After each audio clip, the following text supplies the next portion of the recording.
ஆங்கிலம் படிக்கின்ற என் அருமையான மாணவியருக்கு நல்ல உள்ளங்களுக்கு என்னுடைய வணக்கமும் வாழ்த்துக்களும். இன்றைக்கி நம்ம எப்படி இரு வாக்கியங்களை ஒன்றாக மாற்றுவது என்று நாம் பார்க்க போகிறோம். ஏற்கனவே இந்த கிளாஸை நான் ஆரம்பிச்சிட்டேன். இருந்தாலும் இன்றைக்கி உங்களுக்கு கூடுதலாக சில எக்ஸாம்பிள்ஸ் இல்லையா. லெசன் 40 நம்ம ஏறக்குறைய 40 படங்களை முடிச்சிருக்கிறோம். தயவுசெய்து இங்கிலீஷ் படிக்கிறவங்க இது என்னுடைய உழைப்பு நீங்கள் இலவசமாக எடுத்துக்கோங்க, நல்லா படிங்க, தப்பு இல்லை. ஆனால் ஒரு சப்ஸ்கிரைப் பட்டனை அமுக்கிறதுக்கு மறந்துடாங்க.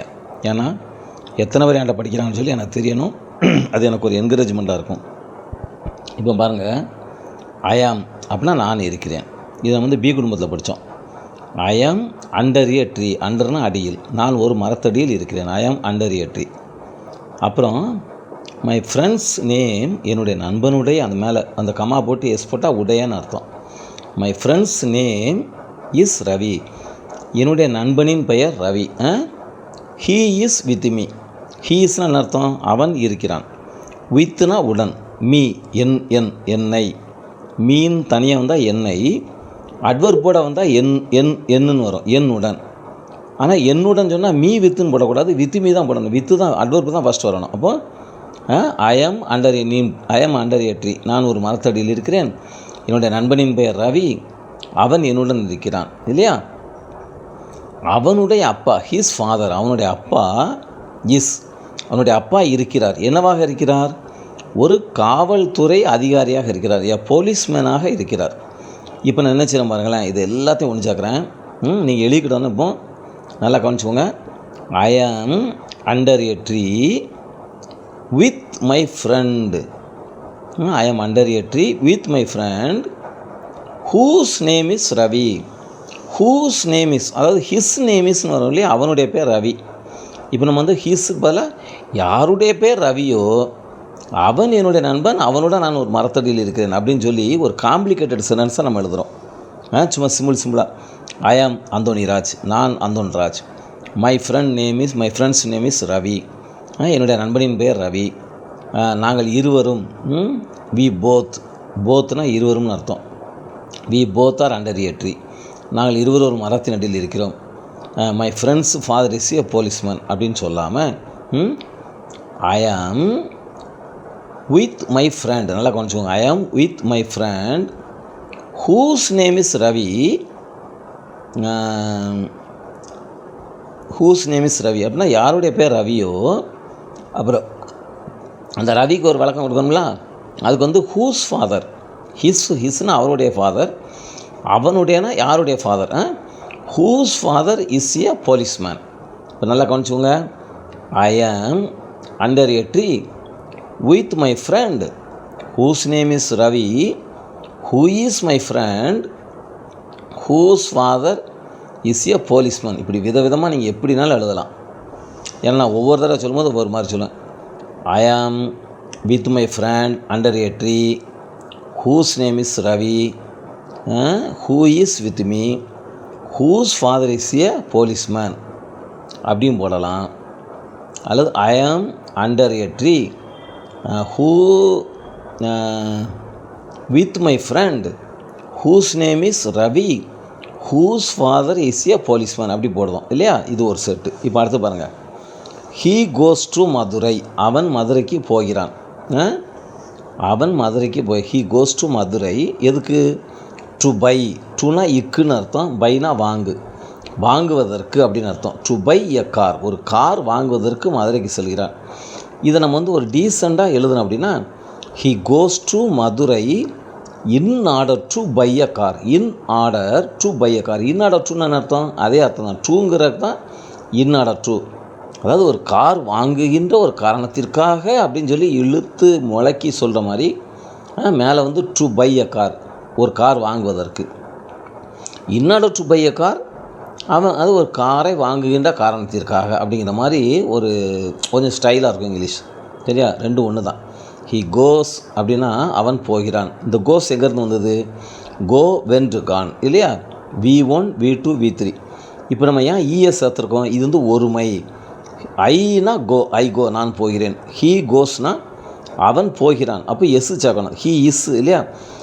ஒருமை வரும்போதெல்லாம் ஒன்று இஸ்ஸு வரும், அல்லது எஸ்ஸு வரும், அல்லது ஹேஸ் வரும், அல்லது வாஸ் வரும். இப்போ நமக்கு வந்து இஎஸ் வந்திருக்கு, எஸ்ஸுக்கு போல் இஎஸ். ஹி கோஸ்னா ஜிஓஎஸ் கிடையாது, இஎஸ் வந்தால் தான் கரெக்டாக இருக்கும். ஹி கோஸ் டு மதுரை, அவன் மதுரைக்கு போகிறான். இப்போ ஐ வந்தால் ஐ கோ டு மதுரை. சரி, அதெல்லாம் நமக்கு பிரச்சனை இல்லை, அது சப்ஜெக்ட் வெறுப்பு. இது வந்து பாருங்கள், டு பை எ கார், ஒரு கார் வாங்குவதற்கு. In order to buy a car அப்படின்னு சொல்லலாம். ரெண்டும் ஒன்று தான், பார்த்துக்கோங்க. நீங்கள் வந்து இன் ஆர்டர் டு எங்கேயா பார்த்துட்டீங்கன்னா ஐயோ என்னமோ அது அர்த்தம் வித்தியாசமாக இருக்கே, கஷ்டமாக இருக்கான்னு நினச்சிடக்கூடாது. அப்புறம் பாருங்களேன், அடுத்த ஒரு set. I lost my ring here. I lost my ring here அப்படின்னு என்ன அர்த்தம்? அதாவது I lost my ring, last வந்து லூஸ்லேருந்து வருது, LOSE, லூஸ், லாஸ்ட் லூசிங். அதாவது ஈட், ஏட், ஈட்டன், ஈட்டிங் மாதிரி.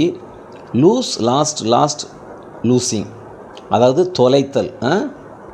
இது மாதிரி ஹீ லாஸ்ட் ஹிஸ் கார், அவனுடைய காரை வந்து தொலைச்சிட்டான் அப்படிங்கிற மாதிரி.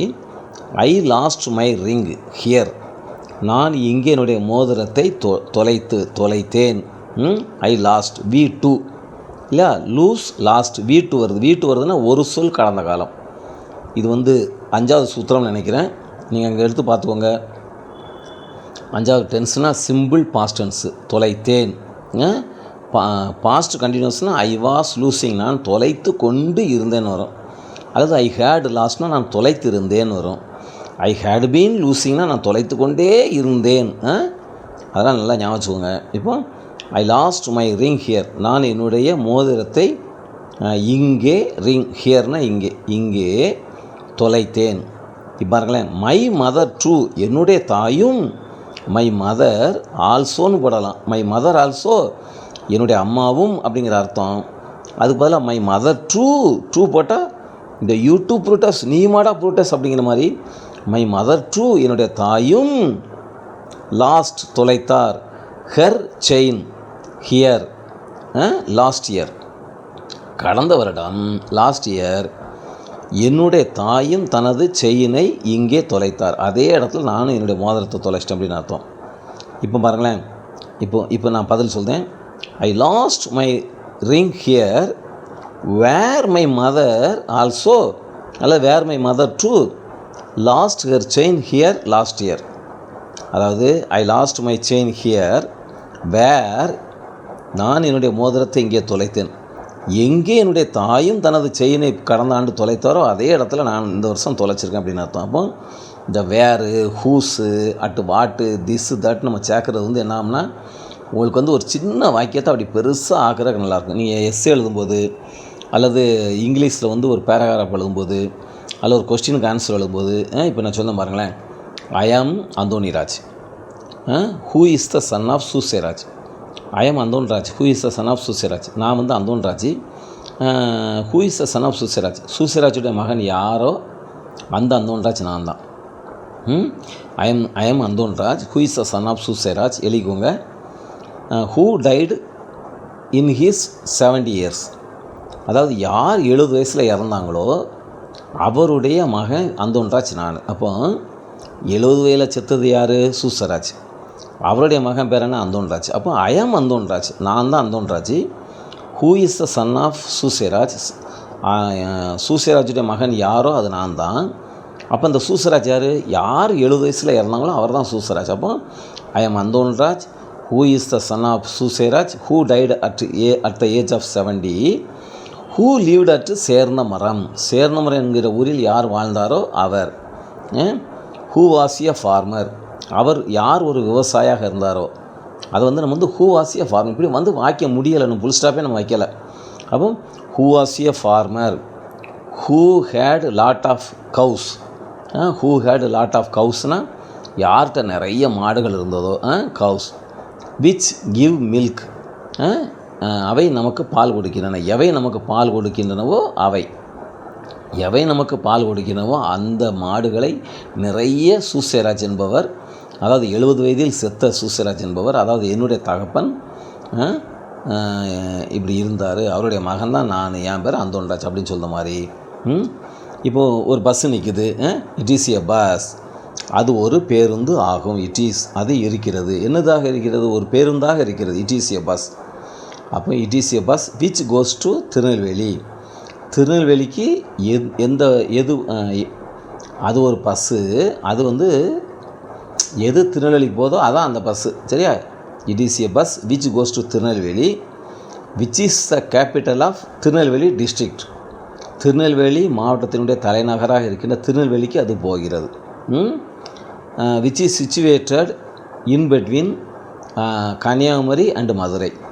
எது மதுரைக்கும் கன்னியாகுமரிக்கும் நடுவில் அமையப்பட்டுள்ளதோ, அதாவது திருநெல்வேலி, அந்த திருநெல்வேலிக்கு இந்த பஸ்ஸு போகுது அப்படிங்கிற மாதிரி நீங்கள் வந்து it is a bus which goes to Tirunelveli.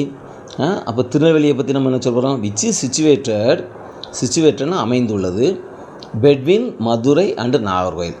Okay.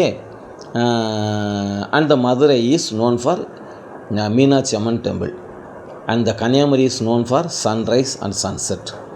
இப்படி நீங்கள் வந்து ஒவ்வொன்றுக்கும் விளக்கம் கொடுத்துட்டு கம்மா போட்டு எழுதிக்கிட்டே இருக்கலாம்.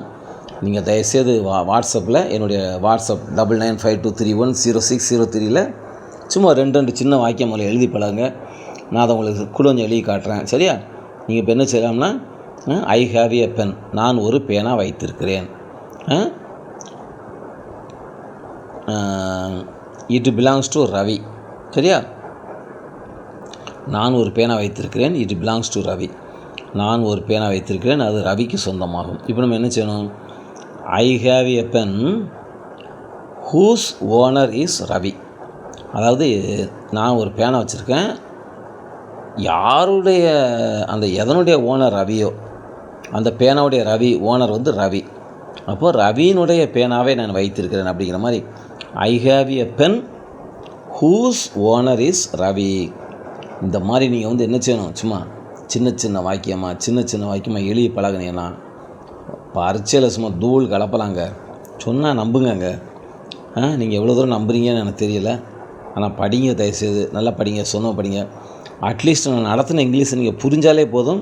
நீங்கள் கொஸ்டின் பேப்பரை பார்த்த உடனே இதாயா வேடா, இதில் எந்த குழப்பம் இல்லைன்னு சொல்லி நீங்கள் அழகாக கிராமரில் 30க்கு 30 40க்கு 40 அப்படியே எடுத்தாச்சுன்னா, ஒரு எஸ்ஸே ஒரு பேராகிராஃப் எழுதிச்சுன்னா பாஸ் பண்ணிட்டு தூரம் வந்துக்கிட்டே இருக்கலாம். வீணாக டென்ஷன் ஆகி அதை படிக்கவா இதை படிக்கவா, தூக்கத்தை கெடுத்து, சாப்பாட்டை கெடுத்து, உறக்கத்தை கெடுத்து, நண்பர்களுடைய பொழுதுபோக்கை கெடுத்து, விளையாட்டை கெடுத்து, பிரச்சனை ஃபுல்லாக நம்ம மெண்டலாக அலைவோம், சைக்கோ மாதிரி ஆயிடுவோம். சாப்பிட வரியா? சாப்பாடு வேண்டாம், ஏன்னா நான் சாப்பிட மூடு இல்லை. விளையாட வரியா? தூர போய் நாளே பறிச்சிருக்கு, நான் விளையாட வரல. நான் போய் ஓடி விளையாண்டா தானே ரத்தம் சூடு ஏறி நல்லா ஓடும், மூளை நல்லா வேலை செய்யும். அதனால் இந்த இங்கிலீஷை நல்லா படிங்க. 40 பாடம் உங்களுக்கு நடத்தியிருக்கிறேன். இந்த 40 படத்துலையும் ரொம்ப எளிமையாக சின்ன உங்களுக்கு மாதிரியாக காட்டியிருக்கிறேன். நாளையிலேருந்து உங்களுக்கு வந்து ஆக்டிவ் வாய்ஸ், பேசிவ் வாய்ஸ் நடத்த போகிறேன். அதுவும் ரொம்ப சூப்பராக இருக்கும், எளிதாக இருக்கும். ரெடியாக இருங்க. உங்களை எல்லாரையும் ஆண்டவர் ஆசீர்வதிப்பாராக. உங்களுக்காக நான் டெய்லி ராத்திரியும் காலை எந்திரிச்ச உடனே ஜெபம் பண்ணிட்டு தான் படுப்பேன், ஜெபம் பண்ணிட்டு தான் எந்திப்பேன். கவலைப்படாமல் இருங்க, சந்தோஷமாக இருங்க. ஆங்கிலத்தில் உங்களை புலியாக்காமல் நான் விட மாட்டேன். சரியா? நீங்கள் ஈஸியாக படிக்கலாம். உங்களுக்கு என்ன சந்தேகம்னாலும் கேளுங்க. நீங்கள் சந்தேகம் கேட்டால் தான் உங்களை வந்து நான் வந்து டயக்னைஸ் பண்ண முடியும். சாருக்கு வந்து இந்த மேட்ரு புரியலை அப்படின்னு சொல்லி கரெக்டாக நான் அதை வந்து சொல்லி உங்களுக்கு விளக்க முடியும். அதனால் நீங்கள் ரெடியாக இருங்க, கேள்வி வைப்பதற்கு ரெடியாக இருங்க. வாழ்த்துக்கள். நன்றி. Good night. பாய்.